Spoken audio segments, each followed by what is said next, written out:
In regard to the amending provision, I want to know from the Minister what would be his difficulty even if minor offences are taken to courts of law.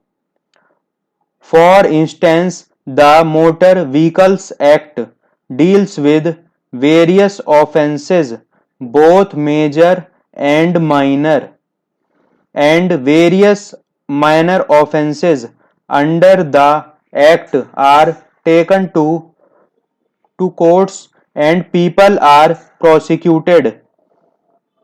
What is the difficulty in taking these cases of a minor nature to courts of law?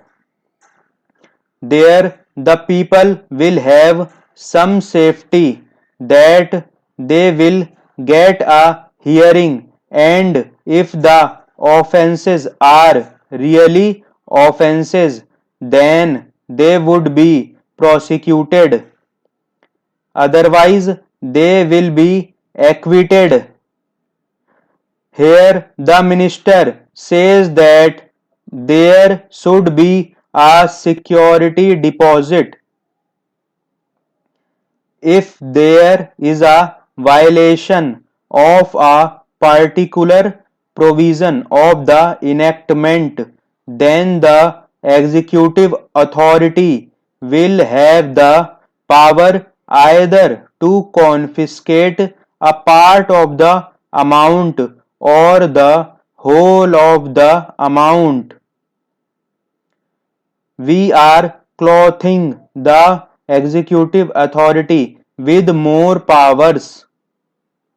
I do not grudge giving powers to the executive authority, provided they are used properly and effectively and in a most fair manner. But unfortunately, there have been discriminations apart from the ineffectiveness of the various provisions.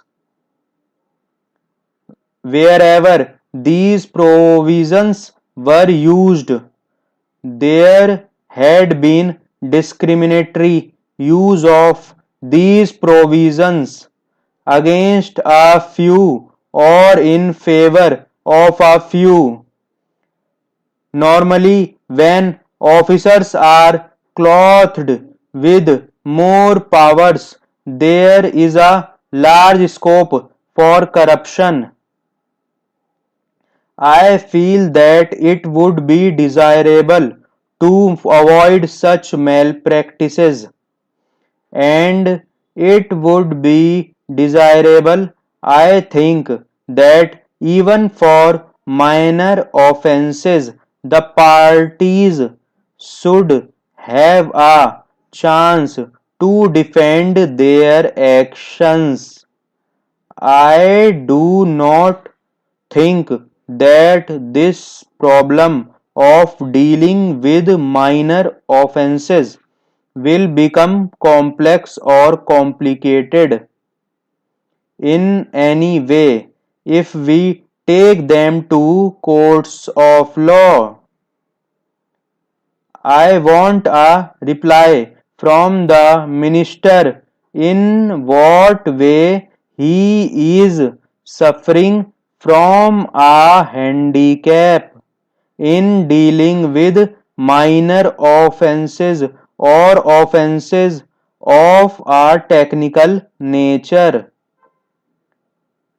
The honourable member made the point that even if this thing was acceptable to the House, he did not know what amount would be demanded as security. So the minister should tell us what amount is normally expected from a licensee in all cases, and what the offences are which are of a technical or minor nature which he has in view. We are not told which are major offences and which are minor offences. Clarifications on these points are necessary. I wish that the act which came into effect long ago was implemented properly. I know that the minister here is very earnest in implementing it, but his colleagues at the state level and at the central level are disappointing him.